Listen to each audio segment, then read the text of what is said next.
Hello friend, welcome back my YouTube channel BK basic कानून। Friend, पिछले video में हम लोग डिस्कस किए थे सीआरपीसी के चैप्टर 9 मेंटेनेंस के बारे में,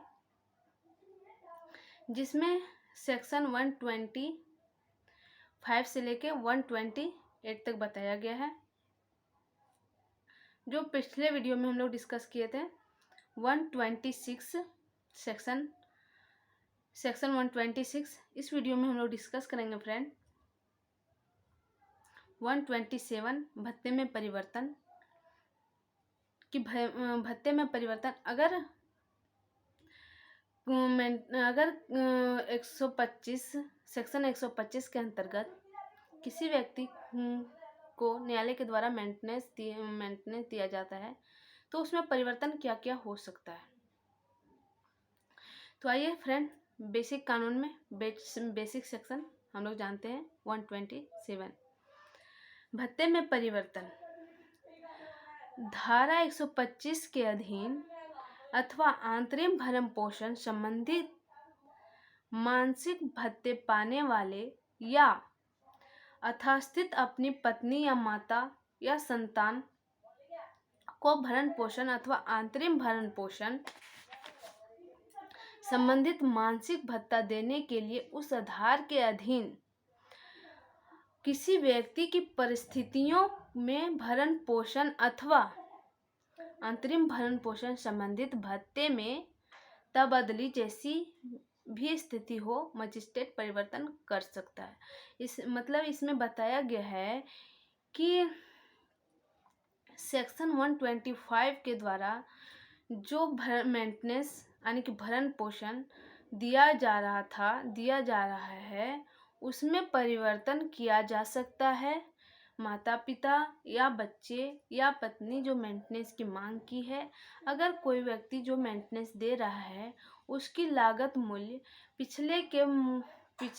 पहले जितना कमाता था उससे कम हो गया है या उससे अधिक हो गया है, तो उसमें परिवर्तन किया जा सकता है न्यायालय के द्वारा। अगर पहले व्यक्ति पहले बहुत ज़्यादा कमाता था तो वह अरब कम कमाता है, जैसे पहले 10,000 कमाता था अब 8,000 कमाता है, उस अनुसार न्यायालय के द्वारा जो है वो परिवर्तन किया जा सकता है। मेंटेनेंस जो दिया जा रहा है उसमें परिवर्तन किया जा सकता है उसकी लागत मूल्य के अनुसार, उसकी कमाई के अनुसार।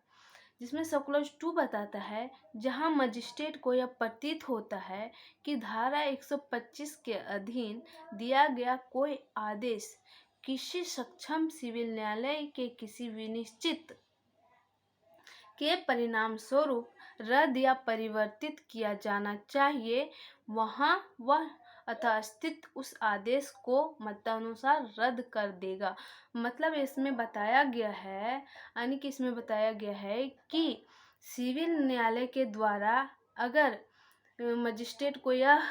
बताया गया कि कोई आदेश कोई परिस्थिति के कारण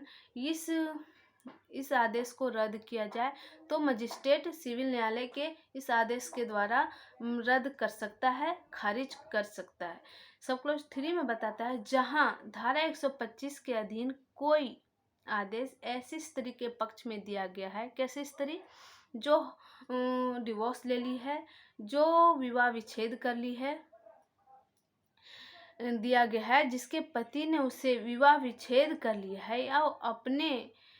जिसने अपने पति से विवाह विच्छेद प्राप्त कर लिया, वह यदि मजिस्ट्रेट के समाधान हो जाने पर यानी कि 125 जो मेंटेनेंस दिया जाता है उसके अंतर्गत अगर स्त्री अपने पति से विवाह विच्छेद कर ली है या पति जो है डिवोर्स ले लिया, विवाह विच्छेद कर लिया है, या उस विवाह विच्छेद के तारीख के पुनः विवाह कर लिया है, मतलब जो पत्नी है उस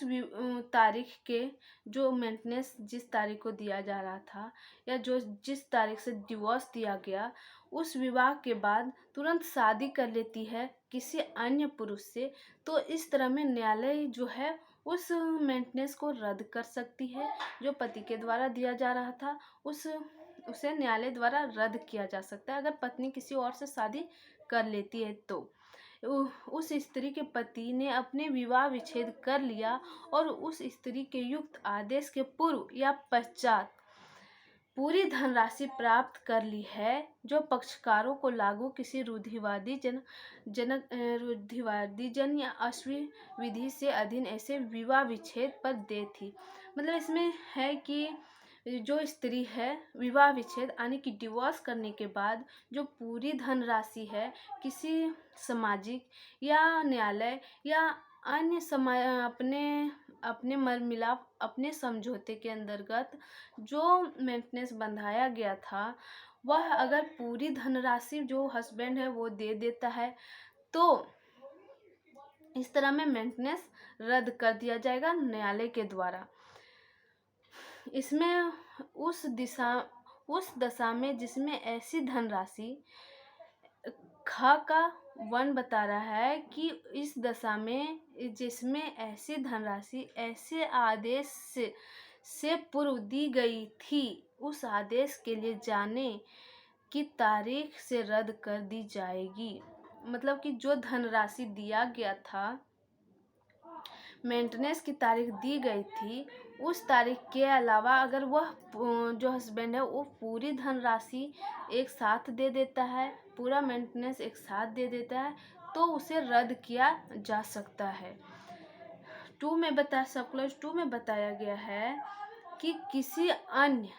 में उस व्यक्ति की आदि कोई जिसके लिए पति द्वारा उस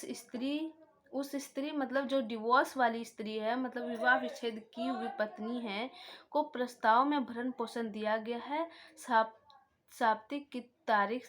को रद्द कर देगा। मतलब जो शाब्दिक तारीख है, मतलब जो पति के द्वारा मेंटेनेंस दिया जा रहा था, वो पत्नी अगर किसी अन्य पुरुष से शादी कर लेती है या वो दोनों आपसी समझौता हो जाता है, तो उस मेंटेनेंस की तारीख को रद्द कर दिया जाएगा, उस मेंटेनेंस देना बंद कर दिया जाएगा, न्यायालय के द्वारा रद्द कर दी जाएगी। ग में बताता है फ्रेंड कि उस स्त्री ने अपने पति से विवाह विच्छेद प्राप्त कर लिया है और उसने अपने विवाह विच्छेद के पश्चात अपने भरण पोषण अथवा आंतरिक भरण पोषण जो भी स्थिति हो के अधिकारों का स्वेच्छा से अभ्यर्पण कर लिया अथवा था, तो वह आदेश को उसकी तारीख को रद्द कर दिया जाएगा। मतलब आपसी समझौता के द्वारा अगर डिवोर्स लिया गया है या उन दोनों में मानसिक भत्ते के बारे में कोई चर्चा किया गया है, जो पत्नी के द्वारा बताया गया कि अब हम इससे मानसिक भत्ता नहीं लेंगे, या तो आपसे समझौता हो गया है, तो न्यायालय के द्वारा उसे भी रद्द किया जाएगा। सब क्लॉज 4 में बताया गया है किसी व्यक्ति या दहेज कि किसी ऐसे व्यक्ति द्वारा जिसे धारा 125 के अधीन कोई धारा 125 जो मेंटेनेंस के बारे में बांधा गया था, भरण पोषण अथवा आंतरिक भरण पोषण के लिए मानसिक भत्ता दे संदेह किए जाने पर आदेश दिया गया है, वसूली के लिए डिक्री करने के समय सिविल न्यायालय उस राशि की गणना करेगा। सीधा हम लोग समझते हैं फ्रेंड कि अगर पति के द्वारा 125 के सेक्शन 125 के अंतर्गत मेंटेनेंस जो दिया जाना था पत्नी को, अगर वह नहीं देता है तो न्यायालय के द्वारा यह तय होगा, उसके अंदर डिक्री फाइल होगा और उसकी जो संपत्ति है पति की वह गणना करेगा, यानी कि उसकी नीलामी करने के बाद जो धनराशि होगा उसे पत्नी को दे दिया जाएगा। तो फ्रेंड इस वीडियो में हम लोग डिस्कस किए सेक्शन 127 भत्ते में परिवर्तन के बारे में। अगर आप लोग को मेरा वीडियो अच्छा लगे तो लाइक और